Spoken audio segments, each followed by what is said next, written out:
It's been a pretty long time since I posted any Skyrim content on my channel, and even the last time I did post, it was a long time before that. It's been relatively sparse as of late. I don't have some grand reasoning for that, other than I was just getting a little frustrated with the Skyrim modding community for reasons I did state, with a ton of mods only being on PC or a ton of mods only being on Xbox One. The problem doesn't not exist anymore, it just seems to be lesser. There just overall seems to be much less in the way of releases. We are getting very close to Skyrim Special Edition Script Extender, which is going to be a pretty big deal. Unfortunately, only for PC users. Regardless, I am back with another episode of 5 cool mods for Skyrim Special Edition. We actually have a ton of great mods. Since I kind of took a step back for a little while, a ton of great mods did get released, so I'm going to be covering those over the next few days in some of my videos. If you guys do enjoy the series, I encourage you to consider subscribing, but with that, let's just jump right into it.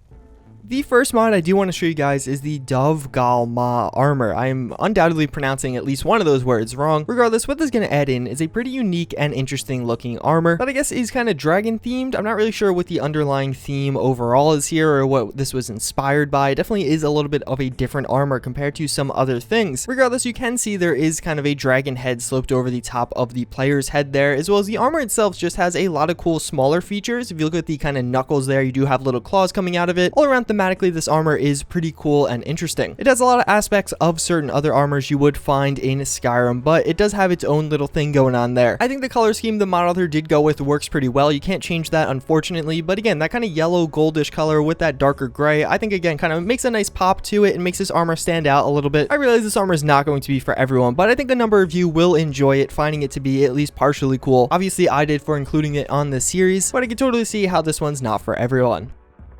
So up next we do have Hammerfell Armory. This is going to be adding in a ton of new weapons into Skyrim, that ranging from different swords to shields to even a bow and arrows. Hammerfell in the Elder Scrolls lore is a totally new region at home to the Redguards. We do have a number of Redguards appear in Skyrim through different outlets, and they just hold different places as characters. That's one of the big parts of this mod. It's actually going to be a replacer for a number of weapons that are originally in Skyrim. Some of the scimitars that you will find throughout the game are actually going to be slightly changed now. I without a doubt think this is an improvement. I really like the changes they did make. On top of that, we also again do have a ton of different shields as well as a bow and a few different arrows to go along with it. These are also very high quality and look very good in the hand and on your character. Everything in this mod is definitely going to be pretty high quality in the sense that one, the textures are very high resolution, and in addition to that, I think they just look pretty good. It's a fine line in Skyrim replacing things in the vanilla game. Some people love it, some people hate it, but I think this mod does it in a very moderate way that is going to leave a lot of people happy. They don't change anything that is super central to the game that you're going to feel really bothered by, and all around I think this mod is a big improvement over some of the options you do have in Skyrim.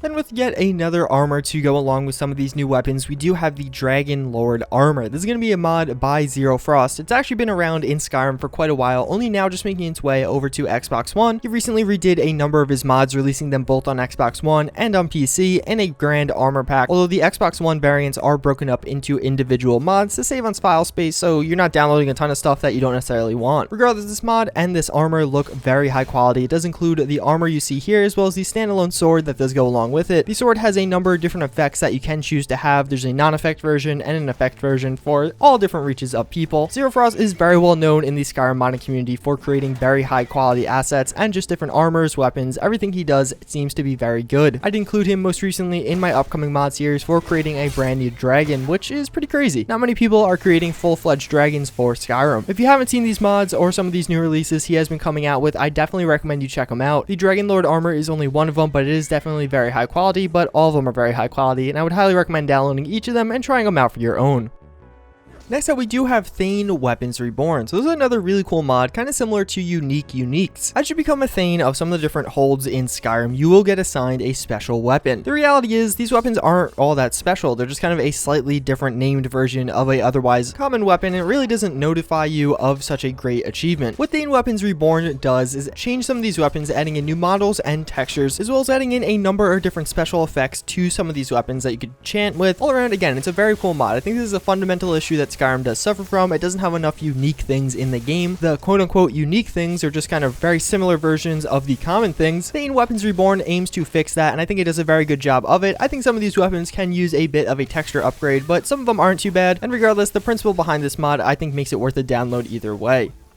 So last but certainly not least, we have a really cool mod. This is going to be Adventurer's Mashup Compilation. What this adds in is a number of different armor pieces that you can truly customize to be your own. As the title of this mod does suggest, all these armor pieces are fully modular, so they're all broken up into individual pieces that you can equip or not equip. For the lazy, there's also kind of pre-made sets where you could just attach it as one piece of armor, and it does have a bunch of these individual items filled. That's what I'm showing you in this video. As you can see, as I go through these different ones though, you can truly make this look totally different, especially from the first armor I show you to the last one. It kind of goes from almost a slutty bikini type thing to a fully armored character. A lot of mods claim to have modularity, but I feel like this is one of the few that actually get it right. There are a ton of customization options with this, and I think it really employs this well, and honestly in a way that other mods should look at. Obviously this mod is not going to be for everyone. It is female only, adding in a number of what otherwise would be slutty armors. It isn't necessarily your typical armor mod, but I definitely think it is very high quality and worth a download if you're into kind of customizing your character and really make armors feel like they're your own. That's pretty much going to wrap it up for this episode of 5 cool mods. If you guys watched to this point in the video, comment wallet down below. As always, again, I thank you for watching, and I do hope to see you guys all next time. Later.